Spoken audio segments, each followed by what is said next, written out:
welcome to Dud and Dan. I'm Trey. And I'm Dudley. Daniel's going to hate this so much because I always, at a certain point, cut him off. Uh-huh. And I was like, I'm not going to cut him off.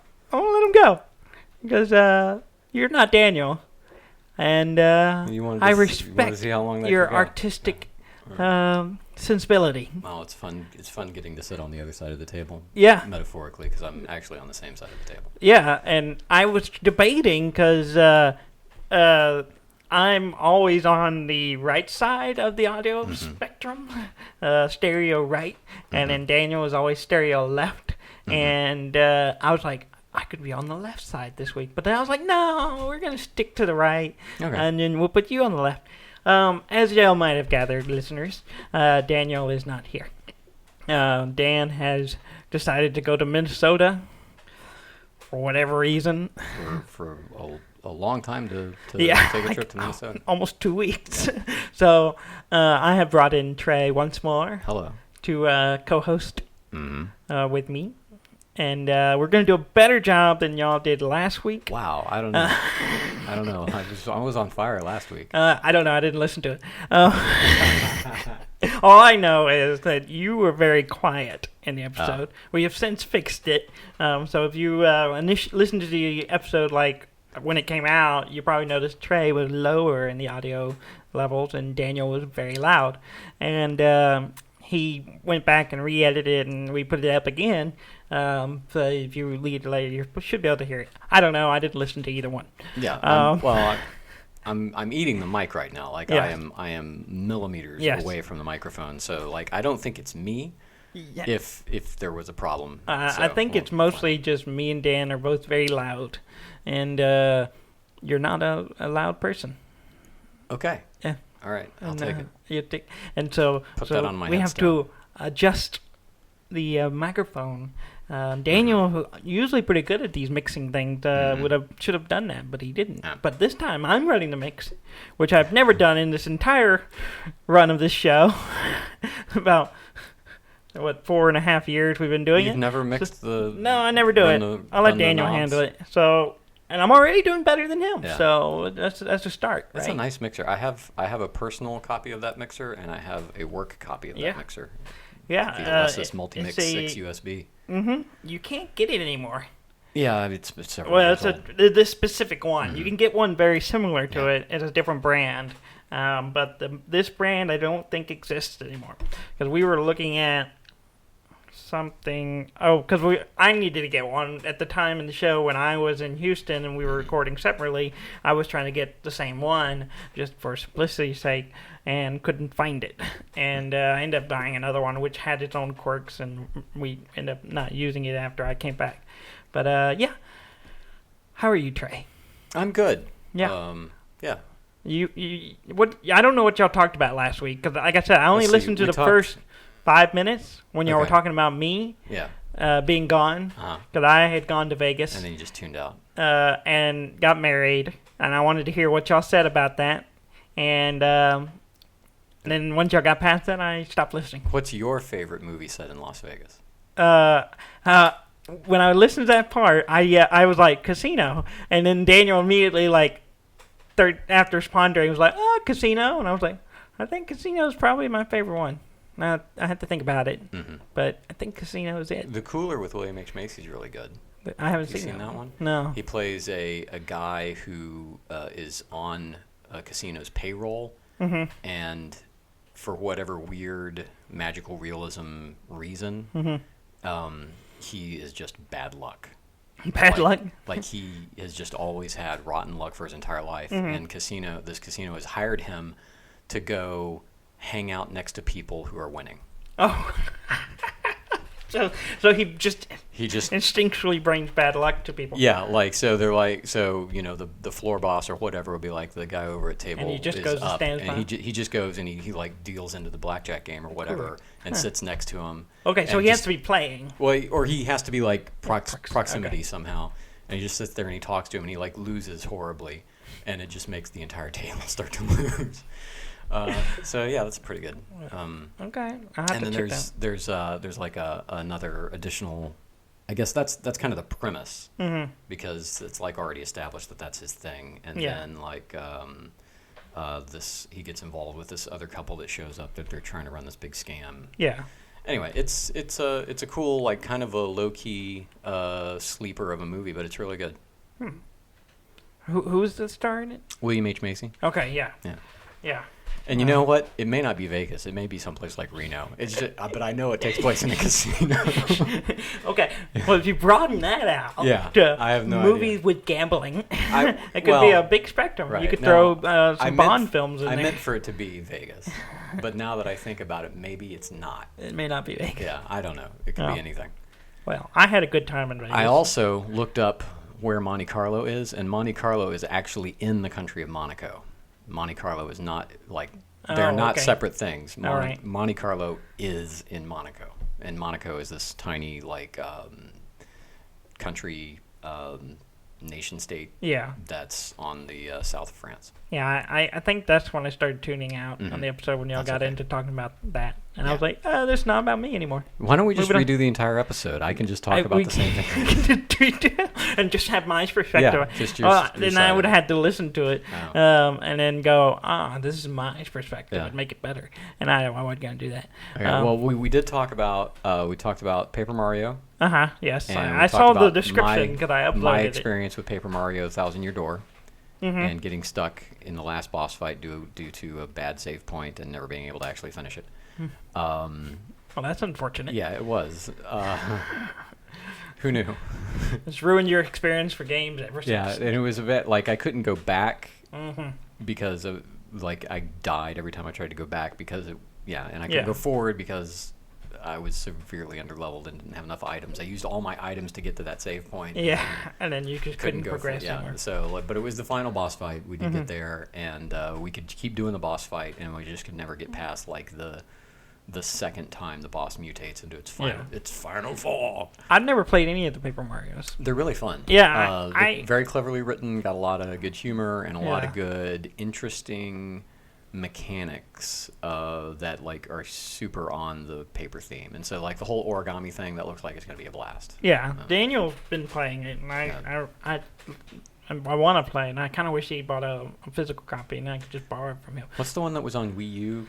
Like Paper Mario Color Splash or something like that? I don't know. I don't know, but it was all about mixing colors to get different shades of paint to unlock things, and that one was fun too. I did not play that one as... the reason I played the first one so much is because Cater couldn't read at the time we got it. Yeah. And so he needed someone to basically read everything because there's no voice acting.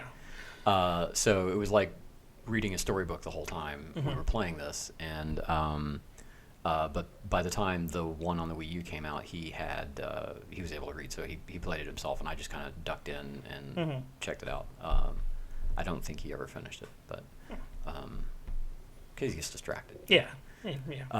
But he's very excited about the latest one. He wants to get into it, but right now all of his friends are sort of getting...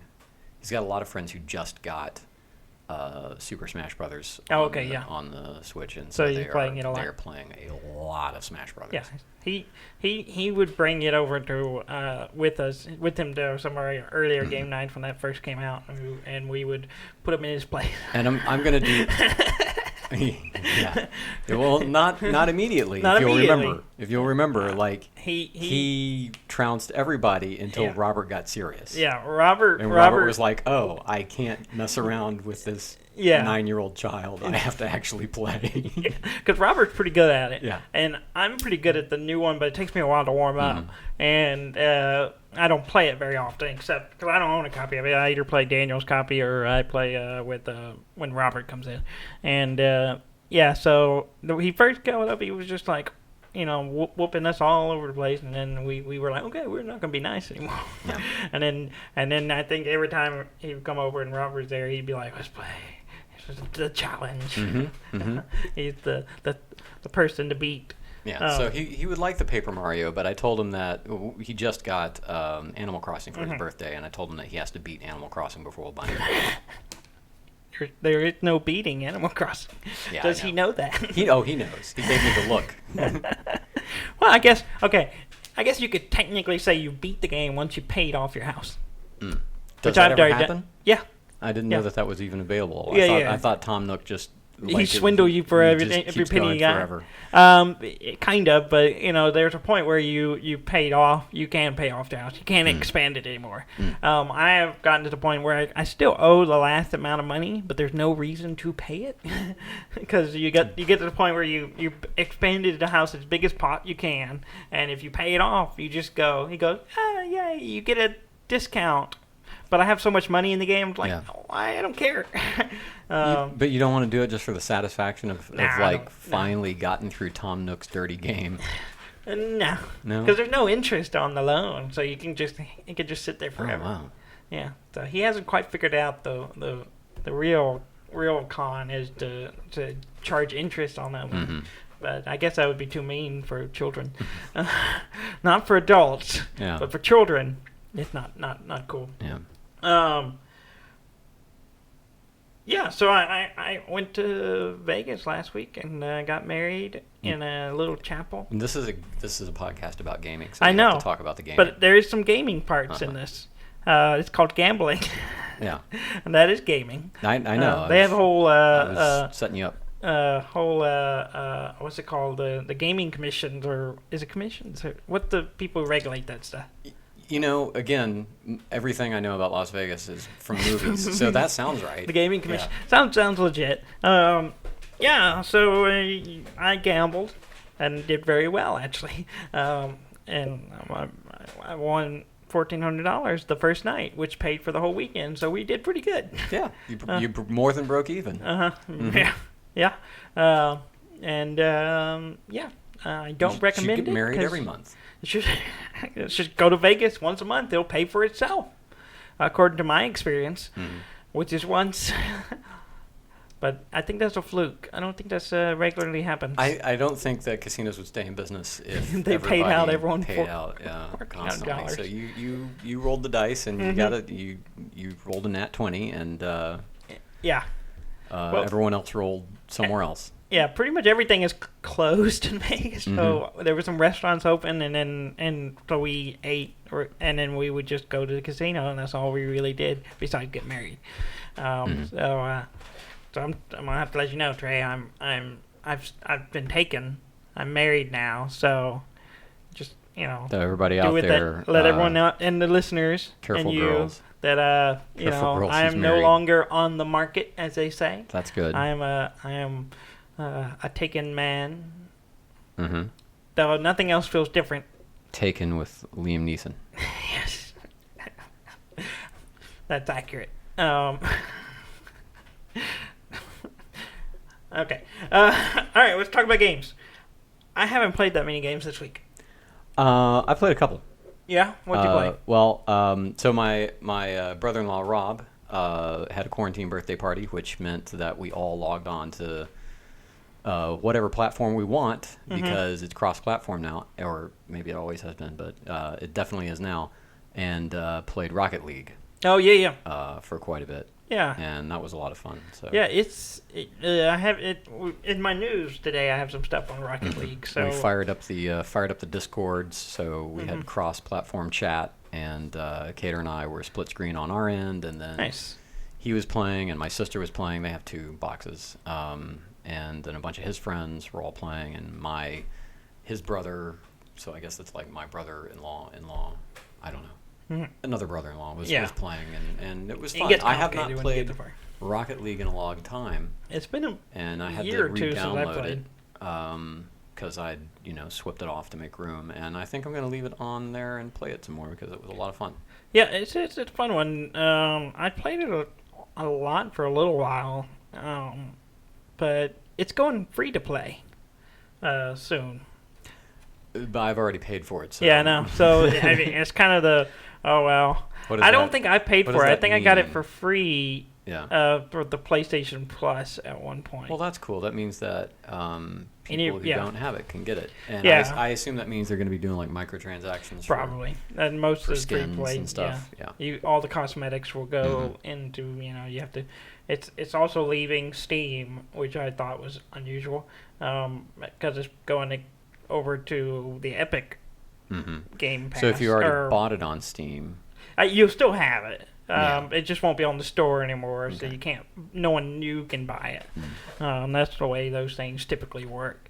Very rarely do they think, okay, this is no longer available, and if you ever uninstall it, you won't get it back. That's almost never the case. Though legally they can do that. Yeah. The licensing and all that stuff gets. Yeah, there's weird language in there. You technically don't own these games. As long as our service is provided, you can. But they're pretty generous on that for the most part. Yes, that's why I am about physical media when it's available. Yeah, well, the biggest reason I still buy some stuff on physical media, especially on PlayStation games. I still always get most of them. I get physical, just because I have a lot of people that play PlayStation games, or you have a PlayStation, Daniel has a PlayStation, so it's one of they have exclusives that are like, I don't want to buy it when we can each just swap games around. So I tend to try to buy physical copies for that, and then some other stuff like I don't hardly anymore. I stopped buying physicals for the Switch, just because they're so small. I like the little cartridges. The cartridges are nice. I like a cartridge-based game device. Yeah, I do too, but it's one of the things I just got tired of carrying cartridges and boxes for all. But you can get the case. You got a case for for your Switch, and then it has all the pockets for See, I don't have a dozen case. games. I have a backpack, Yeah. and I don't have a thing to put the cartridges in, so I just keep a couple of boxes. You bought the wrong backpack. It's You need to really buy a nice backpack that has a row of Switch game. It's the Switch Nintendo backpack, and it has like a slot for everything for the Switch, and it's perfect. But nothing for the games. But nothing for the game, not really. I just need to buy one of those little plastic tray things you sit them in. They have those. They have the little zipper ones and the stuff that folds out. They got cloth ones. You've got a myriad of choices. Yeah. But if I keep buying digital, it'll be literally for like the 3 cartridges I own for it. To be grammatically correct, I should have said you have myriad choices, not a myriad of choices. Okay. That's I wouldn't have caught that at all. A myriad is incorrect, but myriad is correct. Mm-hmm. Yeah. Trey is our resident grammar person. I try. I'm not on that spectrum at all. Which is why I had you read my thesis. It's because I worked, 3 other people. I've worked for a lot of newspapers over the years. Yeah. And you have to be a bit of a grammar person to you have to be a stickler for that thing, right? Or at least not get angry when other people correct you all the time, which would be me. And I don't get angry. I just fix this for me. Tell me what I'm doing wrong. Though I think by the time I gave you my paper at one point, I already had like 2 other people read it, and I was surprised how few I got back. So, pat on my back. Good job. Yeah. Good job. Yeah. We talked about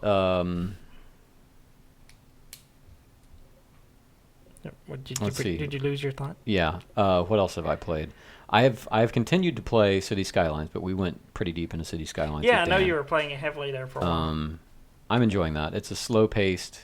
Like you can try and play it fast, but then you break the game and you end up imbalancing the city so badly that your population freaks out. And but so it's just it's like a like sitting down and doing a little art project or something. So you're like, oh, I'm going to design this neighborhood to look cool. So I've been playing that, but we talked about that a lot last week. So we played Clank, and I know you know about that because you were there. Yeah, we did our 5th game, Clank Legacy. I did not do well. Yeah, I think across the board, no one did super well because no one made it out. No one made it all the way out. That's right. Only 3 of us made it above ground. I did not make it above ground. And I was all the way at the bottom. I had very little going in the way of points and coins and stuff, and I could have had maybe another 5 points based on I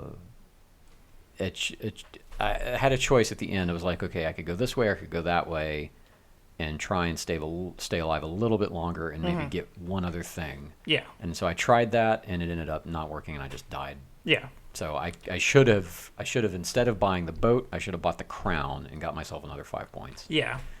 But even because you were going for the long game where you're like, if I can get Because if I guide a boat, it gets to this path, I can go this Yeah. way and potentially get more, but you end up dying. But so it really is, as soon as someone dies, it gets bad. It deteriorates really quickly. Tries to destroy everyone, and then the more people that die, the worse it gets. Yeah, because every time in the Legacy version, every time a person who's out of the game comes to their turn, you do a 4-cube dragon attack, and which doesn't sound too bad, but when you're that toward the end of the game, one person down, you're like, okay, and then a second person drops, and it just escalates. It got to where Jess was the last one, and then she had her turn, and then we had to do three. We were going to have to do 3, but she died on my turn, which I was right after. But she would have to get through 12 cubes and hope none of them were her, which there wasn't even 12 cubes in the back. Right. At that point. And there were 3 right cubes, which... they would have just kept going back in the bag. It would just kept going back and back. There was no way she would have made it. But she did fairly well. She got second. Brandy got first. But even her, she had 40 points. That was the top. Yeah. And then it went all the way down to my 0 points because I died all the way at the bottom of the board. If I had one more turn, and if I had abandoned hope and just left, because I was trying to get the 30 artifact, I was going to go big, and I already had an artifact, and I could have just been like, okay, if I leave now, if I make it to get around to one more turn, I can go out and I get above ground. But I didn't make it to another turn, so I lost. But it was the first time we played the underground side of the board. So, for those who don't know, the Legacy game has 2 sides. There's the above ground overworld, which is the one you start out playing. You play the first 4 games and you add a bunch to it. And then you flip it over, and then it kind of alternates mostly throughout the rest of the game which side you play on. And so it was the first time that you and Brandy had played on it, so it was a very different laid out board. Yeah, it changes the paths up, and that's nice. I mean, 'cause if you're going to play 10 games of something, it's nice to have it stay as fresh as possible every time you play. And that's one thing that the game is doing very well is along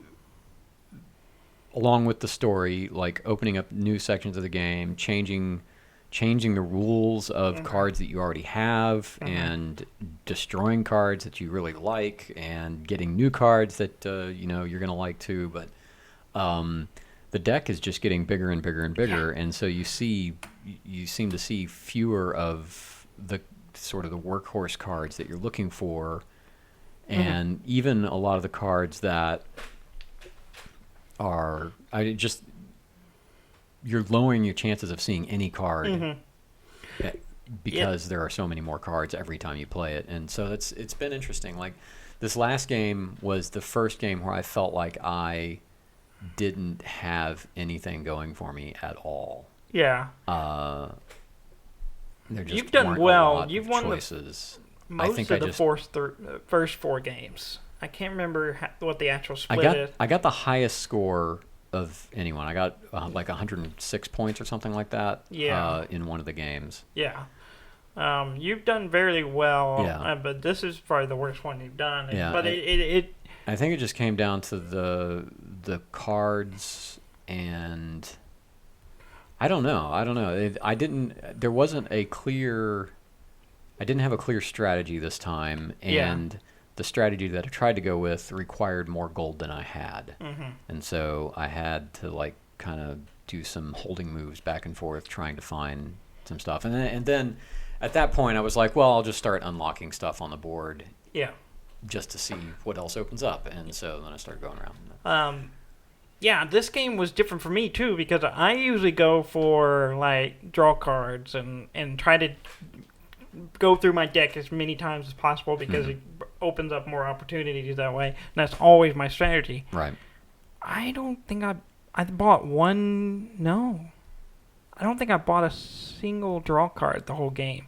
I had 2 or 3 of them, and I didn't have hardly any, which is very unusual for me, because the only way I got draws was either by trashing one of my burgles, which had a special thing on it, or buying a card or killing a monster that let me do it. I never did my draws strategy, which was unusual, and I did fairly well until I got where I was like, oh, I'm a little too far deep, and my life was dwindling. And so it was a weird game for me too, very very odd one, and I'm just not sure if it just all of us were changing our strategy a little bit this time around, and because you kind of have to play the way other people play affects the way you play, because if they're going, okay, I'm gonna go for this, they're buying up the cards you might usually buy, and then that shifts the whole thing around. I'm curious if everyone just kind of changed their strategy enough this game and just threw everyone into a different path.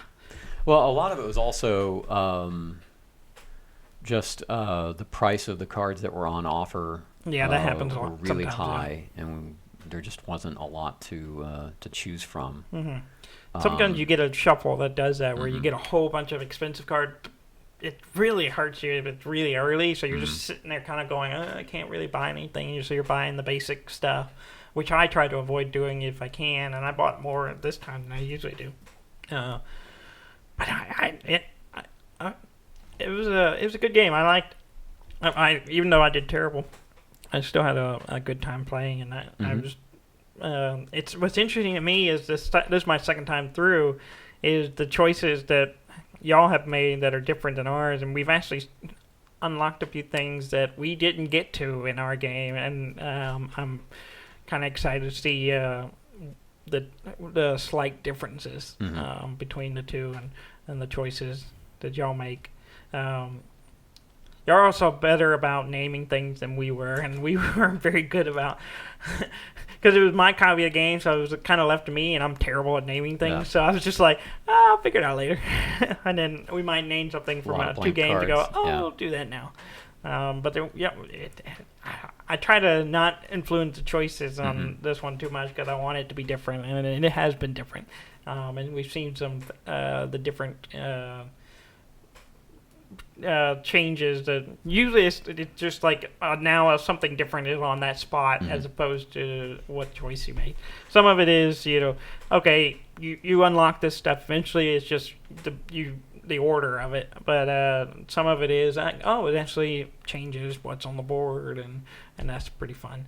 I'm really liking it. Jess was a little she did not have a good game two games ago. Well, the last two have not been good for her, and she's been very frustrated with it, and me, because I say things and don't think about it, and apparently I put her off the last game, because I said we were in the same boat when she was already dead, and because I was like, I'm not going to get it out because the way I was, but I ended up making it out, and she was very mad at me. But she did much better this time around, so I'm hoping she will turn around. And you did much worse. And I did much worse, and I think that makes her happy. Yeah. So, marriage has changed me. It's an interesting game in that it is so competitive without there being a whole lot of player interaction. Yeah.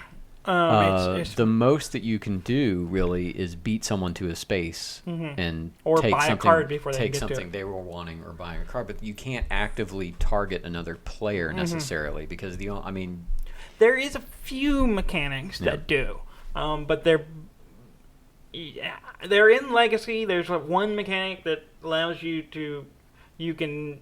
So there are things you add to your your headquarters that affect choices in the game, and some of them are mean. Like you couldn't actively go, okay, if you do this, you could pull. There's one I can't remember if it's on the headquarters or if there's a card or something that basically makes it to where you draw more when someone drops. So or gets out of the game, so you go from 4 to 6. Yeah, and I'm like, that's mean. Yeah, that is actively it really mean. Prioritizes getting out early. And I'm curious how a real competitive group, people being just like have no qualms of being mean to each other, would play this game, because it kind of influences you to go, you should probably work together if you want to get the full breadth of the story. Yeah. If you think about, what's the other game that we play that's a deck builder and medieval themed?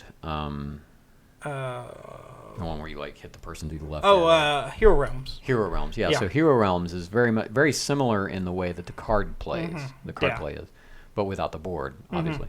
But that can be very much, and depending on what rules variant you play with, that can very much be like gang up on whoever's ahead. And there's just no way to do that in Clank because the attacks are all randomized. And it's also difficult to sometimes tell who's winning because there's so many ways to get points in the game. And other than you see someone has a pile of money, well, might have a pile of money, but they don't have much points in their deck or because you can get points for your cards, you get points through. It's so diverse in the ways you could win. It's kind of not always clear who's winning, and sometimes I thought I'm like, oh, I'm doing really good. I got this, and then I came in like second or third, and I was just like, oh, they were running with the way with the game, and I didn't even notice. And I like that. So one of the reasons I like Clank a lot is because it's competitive, but it's well balanced to where sometimes you can make good choices and win, and then sometimes you make good choices and the way the deck draws, and there's enough randomness to where you're not going to be, no one's going to be just outright raging at each other most of the time, unless someone's just actively like, nope, I want that card. I'm just constantly screwing you up. But the only way that you would know that's happening is if the person is talking about their strategy a lot, or I mean, because there's no, like, when the game starts and everyone's going through the little pathway down, like, if you turn left, that doesn't necessarily mean you're doing anything, right? And if the other person turns right, because you could end up anywhere still. And as long as you're not like, oh, here's what I'm going to do and here's what I'm going to do, no one else has any clue what you're doing. You're not locked into a choice. Yeah. That's the nice thing. It's like, and that's one of the reasons I like it is because I'm constantly updating what I'm playing. And most of the time I've gotten to where I don't even plan. I'm just like, whatever the cards I've dealt, I make the best choice I can at that time. And then I keep going. And I think, to me, that's the best way to play, because if you can get where you're frustrated all the time and like, I want to do this, but I can't get the cards or get the cards I want to build the deck I'm trying to build, and I try to wing it most times. And Clank is just well balanced in that way, in my opinion. It is. It's different. There's not as much sort of like gameplay skill involved as there is card draw, I think, just in having played these 5 games, plus we've played the vanilla version several times. It feels more like, I mean, like if you think of like a perfect game that is all gameplay skill, something like chess. Yeah. Right, versus something that's complete chance, like, risk or snakes something, and ladders or whatever. Rolling the dice, This is, I think, a little more towards the chance version, because, I mean, if you've got a basic grasp of how that sort of deck builder synergy type of game works, you can't. It's not like you can build a perfect deck like in Magic the Gathering or Netrunner or something, and calculate your chances of, okay, I know that this card is going to come up at a certain time, and I'm going to put it in play, and then I'm going to have this other card on deck. You have no way of doing that, because you start with. You start with the same as everybody else, and you're growing and then you have to buy on the fly, and you have no idea if that's going to work out. So, I don't know. I think it's a little more luck involved than skill involved, which I think maybe makes it. I think it's part luck, and then I think it's also part being able to make decisions based on what you've done as well. So if you go, I've been buying a lot of these cards, you kind of have to have that little kind of just in the back of your brain going, oh, I've done this, and go. But I mean, when you kind of get certain groups of cards, you're like, okay, I'm kind of going for this direction. So to do this well, I need to make sure. But if the cards don't come up in the perfect order for you to get them, for them, like, because you may have this, there may be a card that does this amazing thing on the first layout, and you could be like, well, I could buy that now. That card will be useless in my hand unless I get these 2 other cards. and you may never see those 2 other cards. But there's really not that much. But if those other cards come up there's really, first, then you can get them. I don't know. It's and if you're doing, and I think Clank does a good job where if you have a good card, it's not too reliant on other cards too much. The combos, obviously, you get a couple of them and you can really combo it up. Right. But none of the cards are useless. Yeah. Right. So the cards that do interesting things, but maybe only do it if you have the right cards, still also have a good skill points and movement points and attack points that you can use. Yeah, and that usually balances out. Or they make money for you or something. But like I took a little bit of a gamble and grabbed one of the vault cards that only works if you've got these other cards that also do things for you. Yeah, it was one where you could trash Burgles. And the last couple of games, I'd seen all these cards come up in the offer that were hinged on trashing Burgles. And I'm like, well, I've seen a lot of those cards come up, so I'm going to get this one, and I'm going to look for those cards, and they never came up. Yeah. Well, and that's going to be more difficult to game go, because the Adventure Road deck starts out, I think it's, I don't know how many 50 cards or something. 50 cards or something like that. It gets over like 100.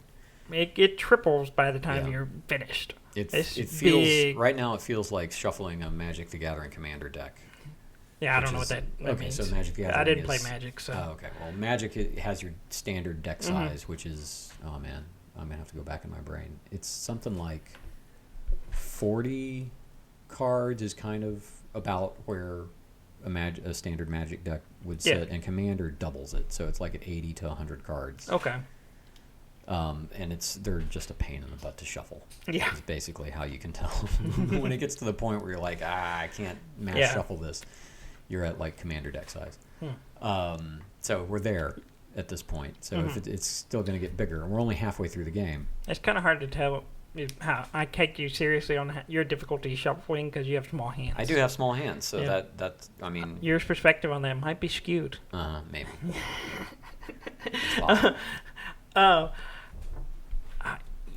Yeah, and I don't know. I'm having a great time. I'm trying new strategies this time around, and some of it's paid off, some of it hasn't. I haven't been winning the games, but I do like you. I really do enjoy the theme of the Acquisitions Incorporated. Yeah, it's a lot of fun, and the theme is way more fun than the base game. Yeah. However, with as much as we are tweaking, like I know that theoretically you can finish the game and then you can continue to play it in its final state. I don't know how fun that final state's going to be. I don't know either. Well, see, we finished it. Yeah. Did you ever play a? We can. A game? I know you can, but did you? Not yet. Yeah. But we've talked about going back and playing more because we didn't finish, because we have contracts in each of the games. We have one of those still left. And so we've talked about playing it just to play that out, but we're actually doing that one because we got to it faster in this current game than we ever got to it, and we didn't get to that story until like the 8th game. So and it takes several games to do it. So now I'm seeing it's like, for us to finish that arc, we'd have to play it like at least 2 more times that I know of.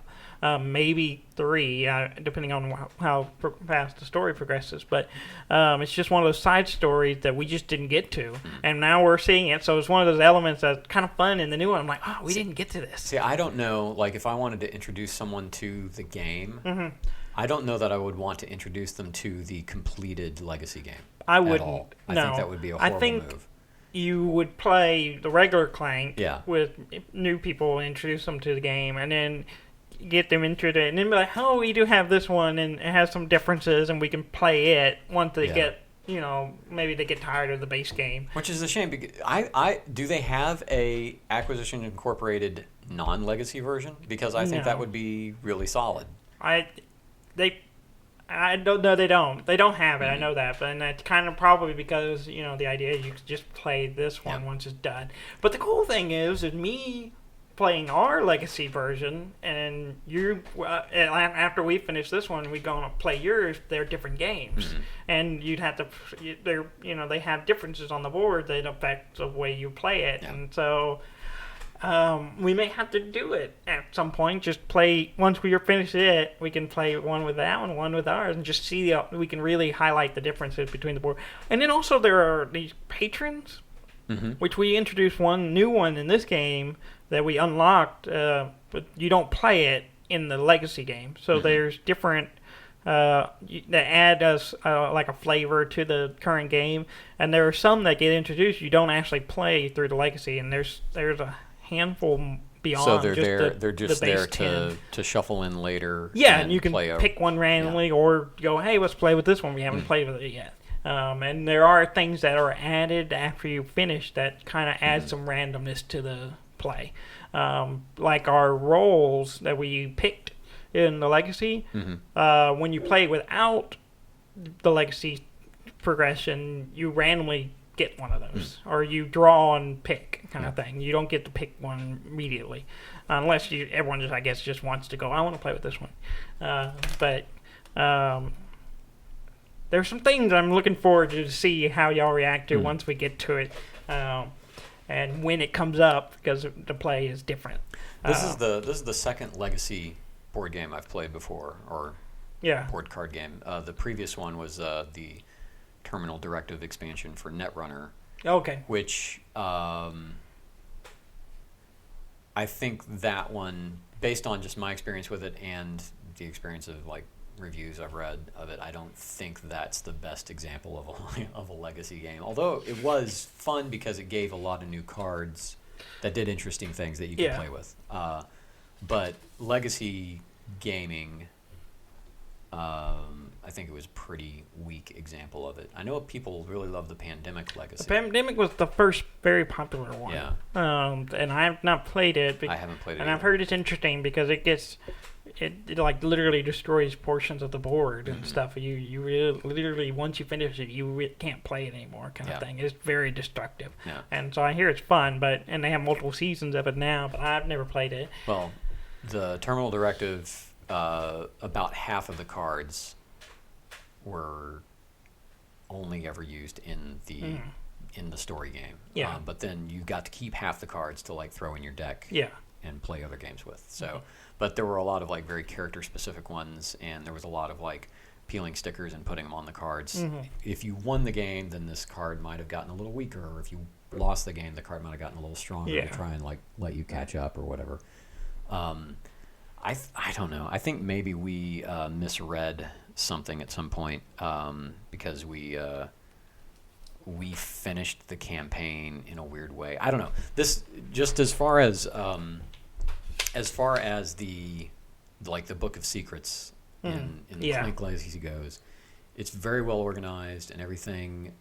Nothing seems to like step on anything else's toes. It's like they've made all these weird little storylines that are much more contingent on when they start rather than affecting other bits of it. Right. Yeah, and they've done a very good job of it. Like some of the side stuff, like you don't do it, it doesn't affect the main game. It just adds different things. Yeah. Like we have the vault cards in the game, which are items that we get, and you pick one at the beginning, and it goes in your deck. We, I think, have more vault cards now than we did in our finished version of the other game, because we have 4 players in this one, so we get to more stuff and we unlock more stuff. And I think it's. If I had to redo the first one, I would definitely play it with 4 players. I think it's much better with 4 players. You get to a lot more of the elements because you have more people running around the board, and so that's one of the reasons why we get into stuff that we didn't get to in the other one. So I highly recommend, if you are anyone planning to play a Clank Legacy, have a group of 4. 3 works, but I can't imagine playing with 2. I just know there would be stuff you would miss. Yeah. Oh, because a lot of it is, like, a lot of stuff gets unlocked and opened up every time your character hits one of those milestones on your card box and you check it off. Yeah. And if you got 4 of those card boxes in play, that's 4, like, every time someone hits bronze, you get, like, a new card introduced. Yeah. And so if you only had 3 of those... We actually did... I think we were doing more of those check boxes than we do, because you're not splitting it between 4 people making achievements, or in a 4-player game you have 1 in 4 chance of winning. So you you got further down the I think trail. we did, because I checked them off. Yeah. I had a huge amount of checkbox. I'm off the bottom of the deal by the time we finished it. But that's still that, like, you get further down the trail. But if you've got a 4th person that gets a bronze medal, yeah, then it there's 4 introduces bronze something. medals at the table instead of 3 bronze medals at the table. Exactly. Which that's another card. It is, and that's one of the reasons why we have more vault cards. Is because we have that 4th additional person. I feel like we could spend forever talking about. We've already covered 45 minutes. Any other games you want to talk about real quick before I try to cover some news that y'all didn't cover last week? Let's see. Oh, we didn't cover any news at all last week. I just assumed y'all didn't No. because I wasn't here. I just ordered a copy of Card Wars from, That's the that's the one from Adventure Time. Adventure Time, yeah. It'd been sitting on my list of things to order because Cater, that's one of his favorite episodes. I like Adventure Time, and he's crazy about who's going to be the cool guy, who's going to be the dweeb, and the whole Floop the Pig and the pig. Like anytime we sit down to play like a card game or something, he's quoting. And so I was like, yeah, they make this, and I've heard it's actually a decently made little game. And so it's been on my list to get for a while, and then I was logging in and looking at my wish list of board games, and I noticed that the base version of it's not available anymore unless you go on eBay. So I'm like, so I better get something before it goes completely out of print or something. So instead of getting the base Finn and Jake one, I got the Ice King, and Marceline one. Mm-hmm. So I ordered that. So we'll see if that's fun. Yeah, you have to let us know because when are you supposed to get it? Probably this week. Okay. Oh, good, because you're going to be on next week. Yeah. Because Daniel will be gone, so we'll billboard something for once. Yeah. What we talk about next week. Come back next week to hear about Adventure Time. If you are gone next week too, then it could just be me here talking. We'll get Riggy to come and sit. It'll be Dud and Dan with Trey and Ricky. No one in there. Yeah. See, it's actually going to balance out because I've missed 2 shows in the entire run, and now Daniel's missing 2 shows the entire run. Yeah. So now we're even. Mm-hmm. So we're balanced out. Now he can't. And you've been keep on holding that over you. Your 4th hosting, and then co-hosting, and then you've guest spots here and there. But yeah. Okay. Well, I'm going to just highlight a few things on the news spectrum because I went through 2 weeks worth of materials and I don't know if any of it's interesting. Let's see. Did you watch The Witcher? No. Did you ever play the games? No. The Netflix show is good. Yeah. The games are good. I've started them. I'm familiar with the memes. You toss a coin to your Witcher. Yeah. I have no reference for that. It's a song. I gathered it was like a little bard in a tavern singing "Toss a coin to your Witcher." Yeah, I think it's my Animal Crossing song Valley right now. Of Plenty. Is the tune for "Toss a coin to your Witcher." Well, they're doing a new prequel series on Netflix. That's like a 6-part origin thing that's set like 1,200 years before the other Henry Cavill show. Mm-hmm. So if you're into any of that, you can go check. Are they both on Netflix? Yeah. Right. I really like the show. The show's good. Some people get a little complain because they get confused by it, but I think if you really pay attention, it's good. The adult shows, we have to figure out a way to make time for them with the child in the house. With a 10-year-old. Is he 10 or 11? He's 11 now. 11 now. He turned 11. So we have to. We don't get to as many of the adult shows. Mm-hmm. Well, we watch the crap out of of The Mandalorian because that's family friendly. And Star Trek and stuff like that. Yeah. Mandalorian. Yeah. Good. It's on that Disney. Mm-hmm. Disney Plus. You pretty much watch everything on Disney Plus. Just about. Not quite. Just Hamilton is on there. It's got a few we watched curse words, and they censored some of it to. Did they? Yeah. They bleeped it? They bleeped. I did not catch it. There's 5 F-bombs in the whole thing. Yeah. And they bleep.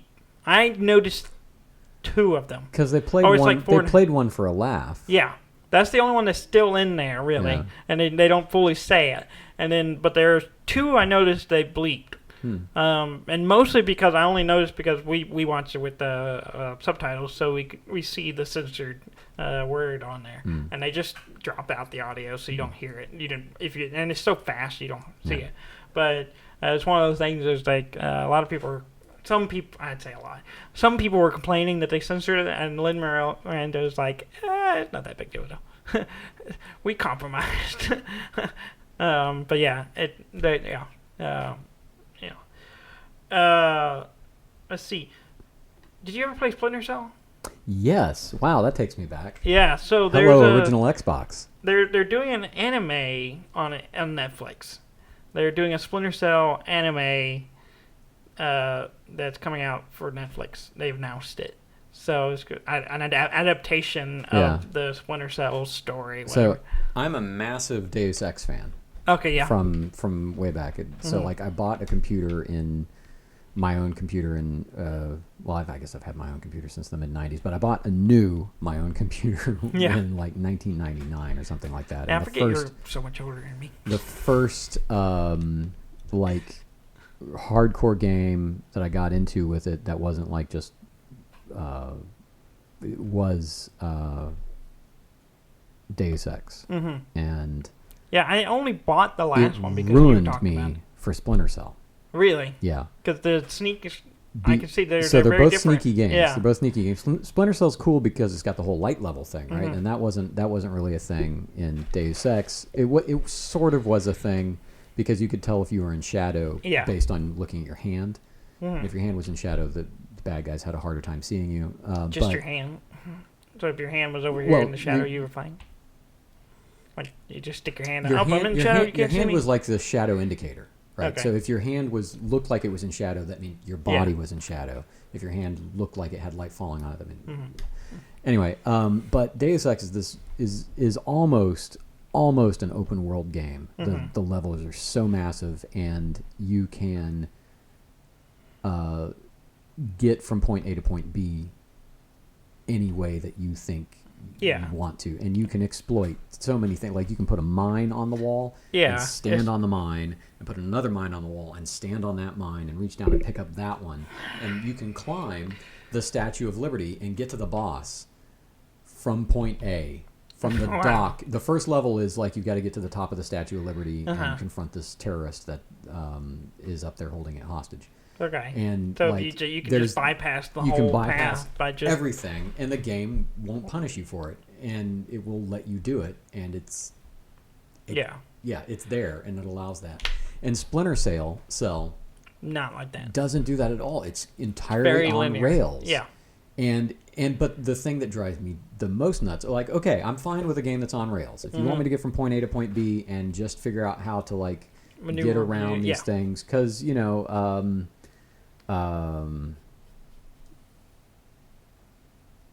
Metal Gear Solid did that. It wasn't until probably the last one that they really had the open world thing. So, but don't show me a door that you can't that I can't open or unlock. Right. So like Splinter Cell, the modeling team and whoever was designing all the levels, there are doors every few feet, and you can't go through any of them. And that I just hated it so much.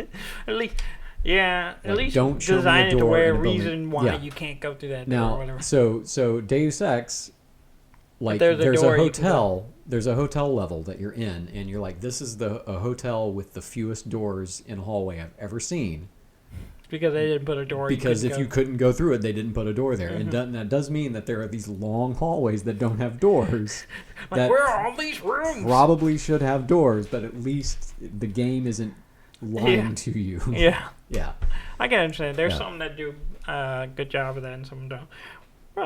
Well, maybe you may not enjoy the animated series because there may be an animated door he doesn't go through. Yeah, man, kill me. Anyway, so that's my experience with Splinter Cell. I liked, was it number 2?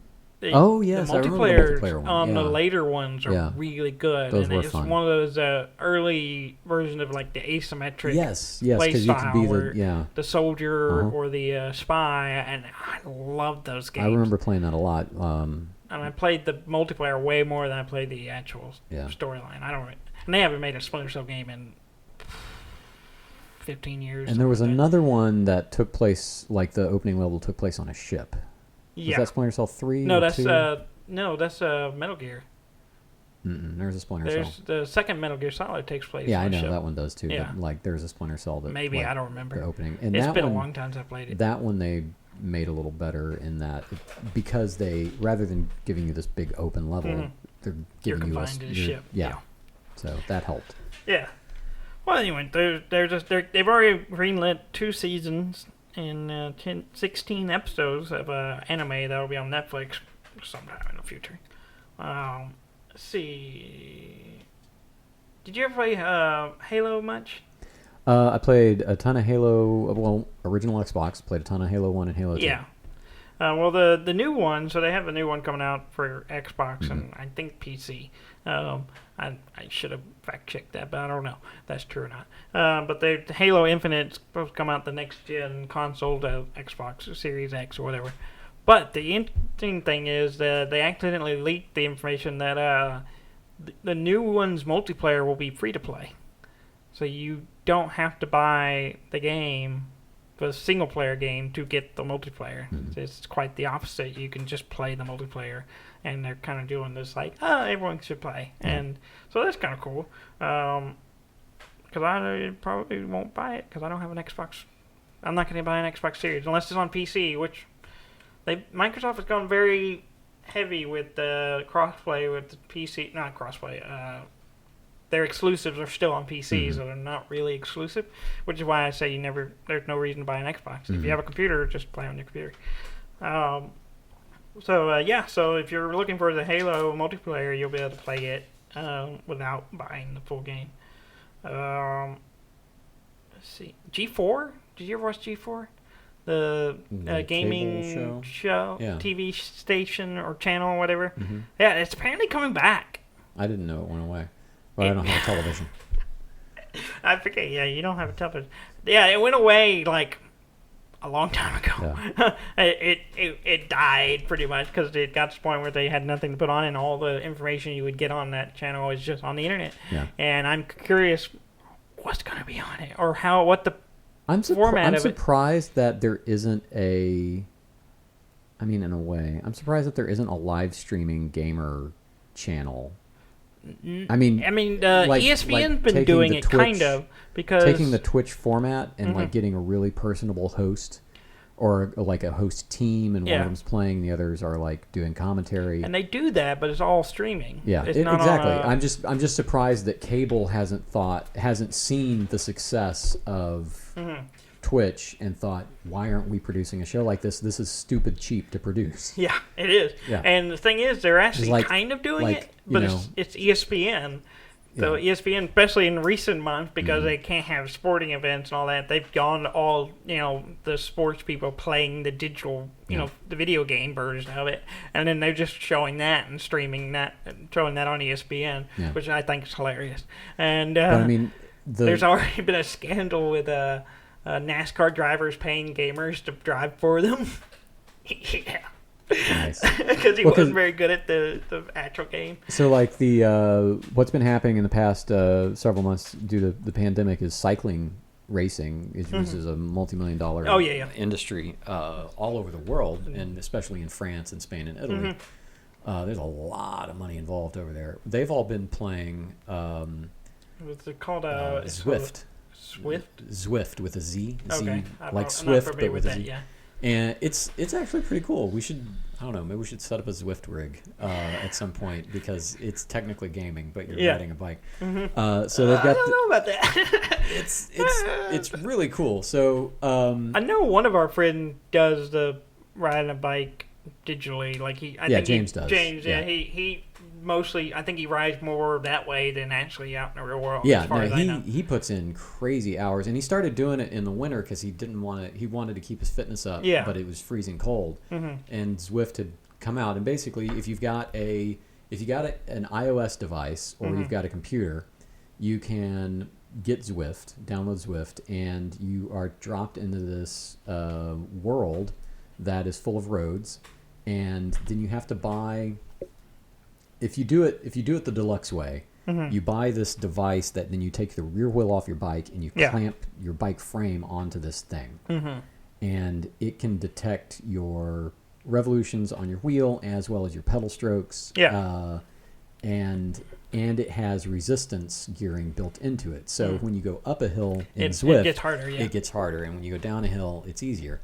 And you got a little avatar icon, and I've seen him post pictures of his dude. And the more that you ride, the more like little cosmetics you unlock. So like you can have neon glowy wheels, or you can have a new jersey shirt, or you can have a fancy helmet, or you can do all these cool things. You buy the microtransactions, so you can style your dude. Yeah, exactly. So I mean, but professional cycling during the pandemic has like locked onto it, and so they've been running all of these live.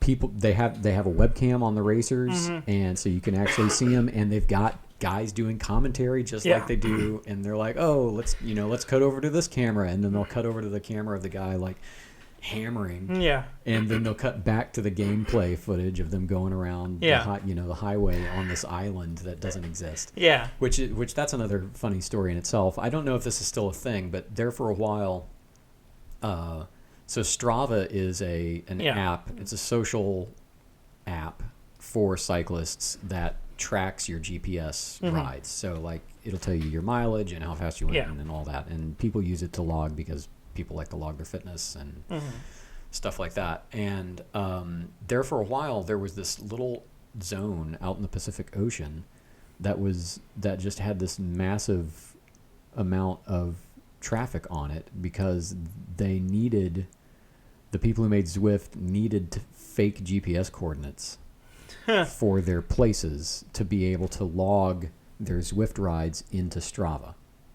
So Strava has to have GPS data. Oh, if you're okay. So it was a way. So they faked it. They faked the GPS. That's funny. So. So there's like this little, bat guano island somewhere that looks like it's been ridden a million times. Just because that was just the point they stuck it. That's funny. And so like if you go to like the Strava heat map, you can zoom out and you can see it. Like there's this glowing dot in the South Pacific. 1,000,000 miles ridden on this island. Yeah. People really like to bike here. Their population is and too. Now, I think they've changed it. Yeah. Since that was an early iteration, but you can still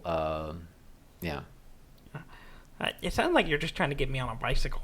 Get on a bike, dude. Bikes are fun. I ride bikes all the time.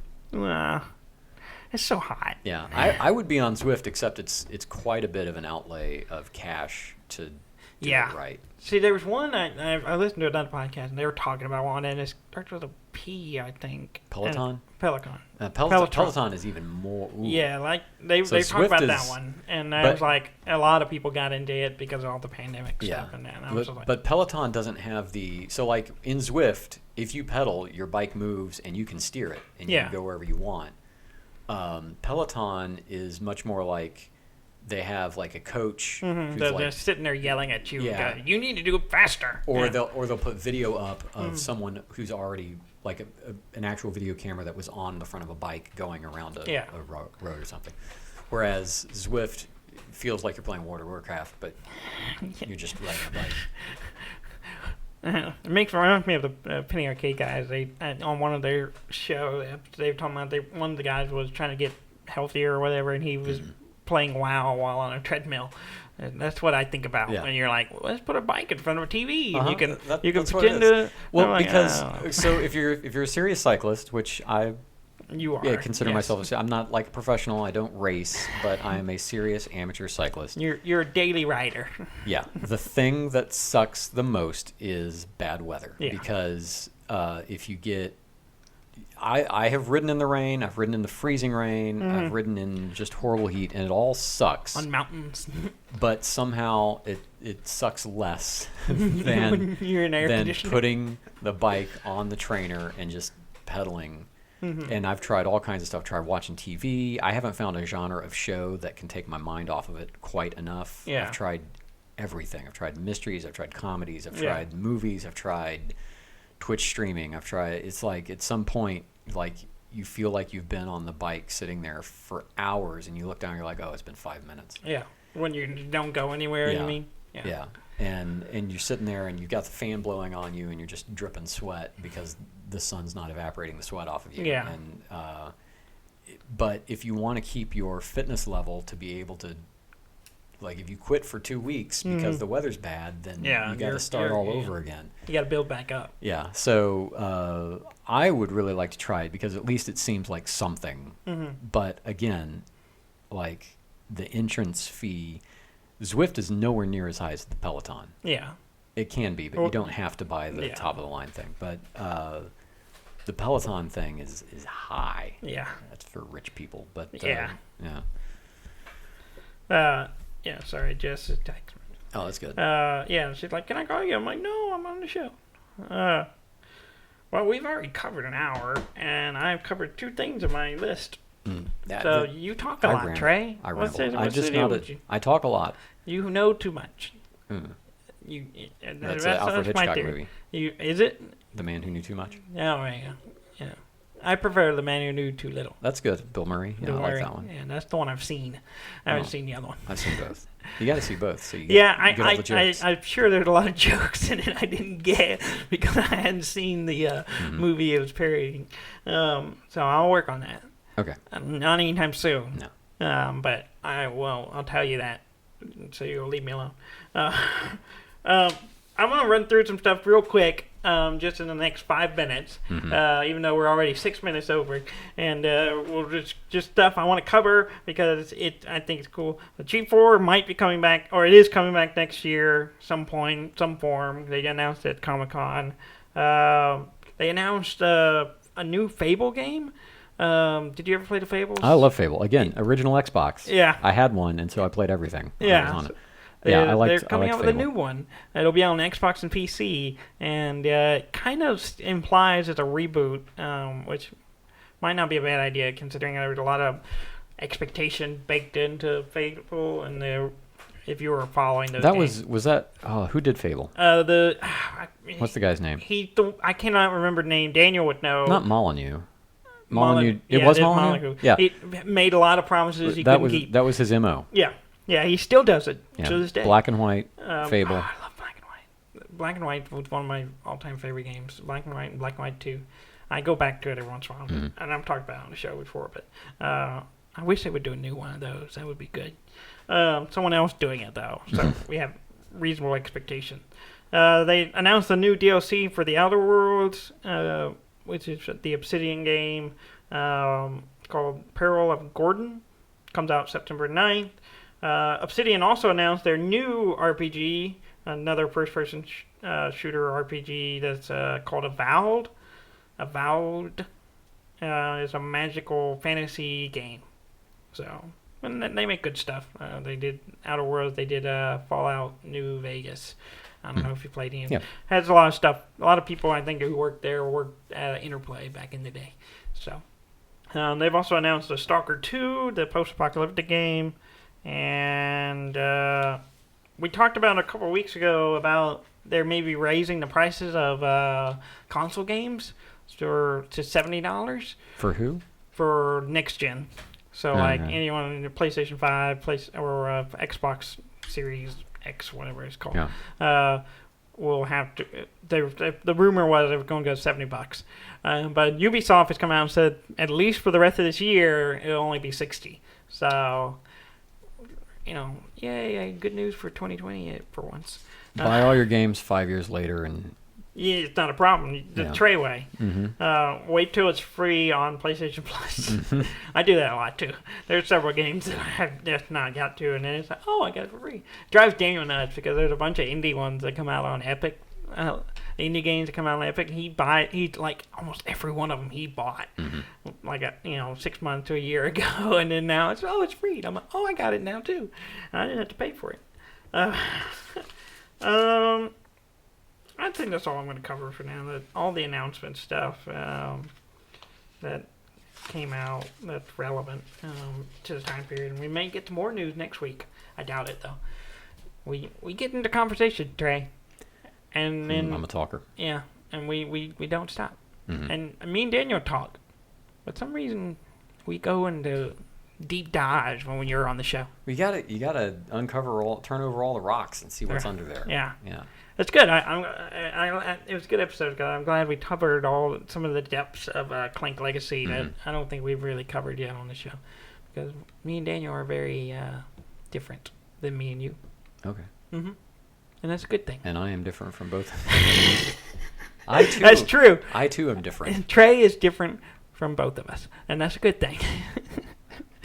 Too many egos in the room. So Dudley and Daniel are different. Is that like just been the thing that you've been trying to like get across to people for your entire life?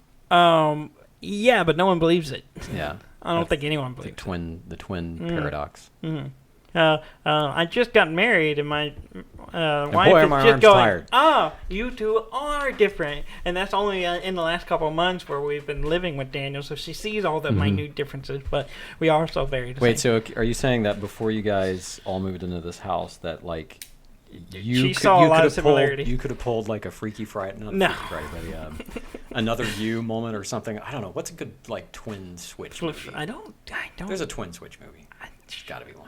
I know of a few, but I haven't seen them. And I know there's like the ones that come to mind are like the ones there's like you got a gangster guy and a normal guy, and they get switched somehow. That's the only one I think of, but I never saw them, so I don't know. All right. But that sounds like a genre we should invest in. Something like that. Oh. Okay, imagine that situation where you were like, I'm deathly scared of going to Las Vegas. Dan, will you go to Vegas for me? Go and pretend to be me and get married. Yeah. And there might be a weird... If you guys hadn't lived together for like a couple of months here in this house, do you think she would have noticed? Yes. But that could be an interesting idea for a movie. A weird like road trip film where like a twin switches places with another twin because he's terrified of flying or something, and he goes somewhere and then but then he regrets it, so he like spins he gets in a car and like tries to get there. So the whole movie he's just trying to get there to stop his twin from pretending to marry his fiancée. I feel like this has been done. It has a lot of elements of things that have been done. There, yeah. I don't think it's been done. Okay. We'll revisit this next week, and we'll see. We'll do some research and see if the trading places with twins has happened. Mm-hmm. Yeah. Okay. Well, Daniel usually does his end part, so I'm gonna wing it. He told me that you usually do the end part.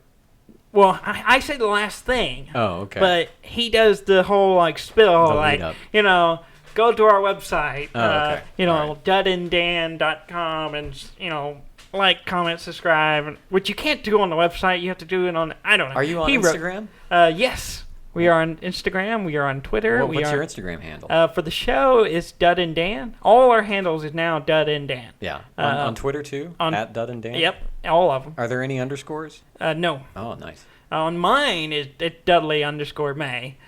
But we were able, when we switched the name, we were able to get Dud and Dan across the board, which was great. So it makes it very easy. So we just put at Dud and Dan anywhere, Facebook, Twitter, Instagram, all the same. Yeah. And then our website is dudanddan.com. You can also do Dud Dan, because Daniel accidentally bought that.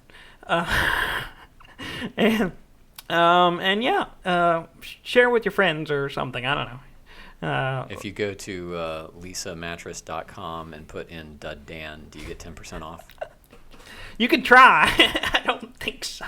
We haven't made a deal, but they may have realized our popularity and just said we could get 5 people to free discount.